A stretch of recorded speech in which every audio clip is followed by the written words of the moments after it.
Uncle Bob, welcome.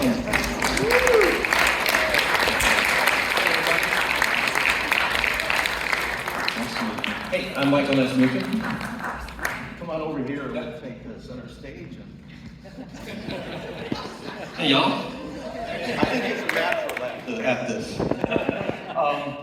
So tell me, I understand you were a playwright in a past life. Well, in my current life too. My last two plays premiered off Broadway, and they sort of play all over. And I'm a novelist as well. I'm just now wrapping up a novel that spans a 180-year history of Cedar Key. So outside of the clam industry, I think that's how most people know me. Oh, wonderful. And so were you living in Cedar Key, or So I spent most of my adult life in Gainesville, the home of the University of Florida and the Fighting Gators, go Gators. And Cedar Key's about an hour from there. So for 20 years, every weekend I could drive out to the island. I went and just fell in love with it. It took me 24 years to figure out how to move there.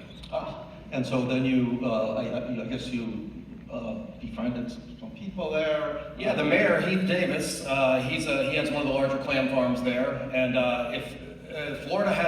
Cedar Key has the unique distinction of being the only coastal community in Florida where tourism is not the primary economic engine. It's aquaculture by a wide margin. $45 million a year happens because of our aquaculture on our little island. And I just wanted to be a part of it. I wanted to be a part of the culture of the island. And because we're not dependent on tourism, we've been able to stave off the push and the crush of development of changing our estuary into a place that's not what it's meant to be. So to the extent that aquaculture does that, I wanted to be a part of it. That's wonderful, and I understand that clams clam farming can actually filter the water, and so you're improving water quality. It's fantastic. So anywhere in the world where freshwater and saltwater comes together in those estuaries, those are some of the most ecologically important areas on Earth, and they're also some of the most fragile areas on Earth. Coastal change is affecting everywhere in the world, but especially in island communities like ours. So whenever the state comes in and sections out parcels of land for us to be able to lease, to be able to make our clam farms, they pick portions of the estuary that are otherwise generally dead, just mud flats and sand. As soon as we come in and start the farming process, entire ecosystems develop around our clam farms. And because of the incredible amount of water that these clams can filter, phytoplankton returns to areas where it wasn't before, and an entire life cycle happens because of more sunlight can penetrate down into the water quality, into the water column. And it feels really good to be in a lucrative industry that provides nutrient-dense food for people, and we can look out at the water every day at the end of working and say, hey, I did a little something to stave off the push of man ruining the estuary. It feels good. Thank you. Spokesman. A comment was made that I think the mayor said he wished that every coastal town in Florida was doing clam farming, and that would probably help the coastal conditions very much. Well, that's maybe a little bit of hyperbole because it's a big pie, but we want as much of it as we can on our island. We wish that everyone in Florida and every coastal community had a keener eye toward protecting the natural resources that we all rely on. But I don't know that we want everyone growing clams. I mean, it's a good limit. So you're the Clambassador. Tell us how this came about. Oh my gosh. So I just thought it would be a funny little lark to as a marketing ploy for my clams, and really just as me in general. I figure if I can make a fuss out of myself, people would buy my book or come to see my plays.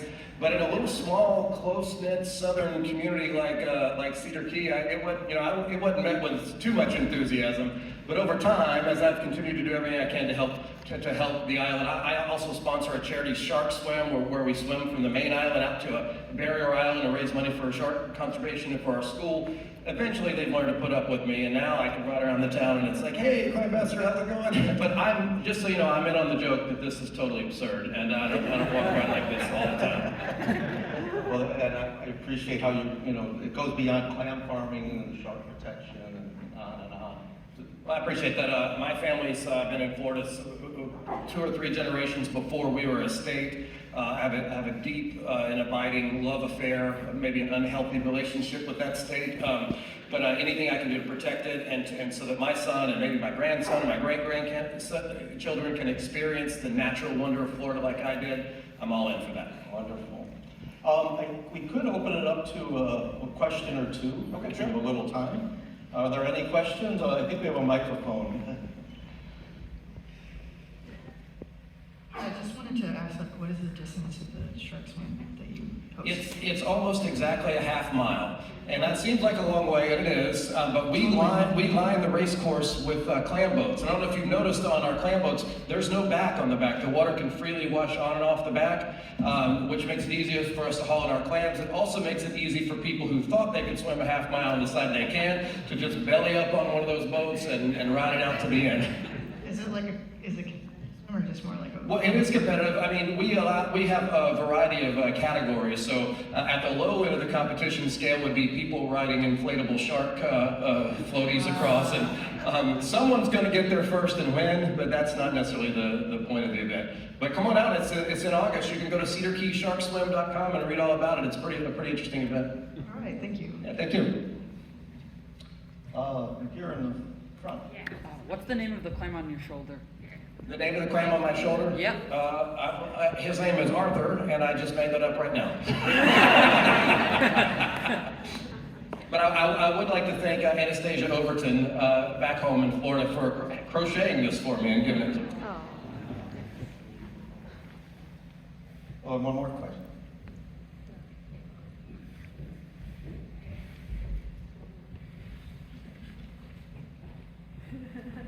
How were you affected by the hurricanes? So the great thing about this is a cool story. Whenever a hurricane comes anywhere near our little island, the media descends upon the town. And contrary to what you saw in this video where our mayor seems like he's super charismatic and likes to talk to folks, he doesn't. So he hides, and I deal with all of the media. So one of the media folks asked me, he's like, are you at all concerned about your clams in the storm that's coming? And I said, no sir, they like the water. So in general, it would take a pretty bad storm. We have the bags staked down into the mud, and the clams themselves, they bury down in the mud and they don't want to go anywhere. So we would have to have a really difficult situation, really a direct hit of a major hurricane before we had trouble. What was the hurricane, did it affect the town? Yeah, so at all? Hurricane Ian didn't. Now for the first 3 days, it looked like it was coming right at us, and we would have been in real trouble. And fortunately for us, not fortunately for our friends down in Fort Myers, it took a turn. And one more quick one.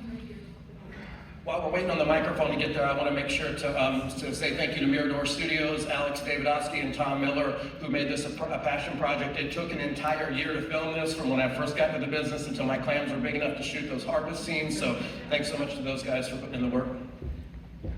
I just want to know, if they're filtering the pollution, how is it that I would know I'm not eating a polluted clam? Sure, so we have, well, that's just what they do over time. After it makes its way through and out the clam, it goes back out into the environment in a safe way. But we have a strict chain of custody where our state agencies, throughout the entire process of growing and harvesting and bringing to market, there's a chain of custody where all along the way best practice managements are put into place. And if there ever is a bad clam or something happens, we can trace it back to the area where it came and shut those areas down until we can find out what's going on. It's compared to other food industries, the clam industry is remarkably safe. Well, thank you, your ambassadorship. Thank you so much, and thank you all for having us here.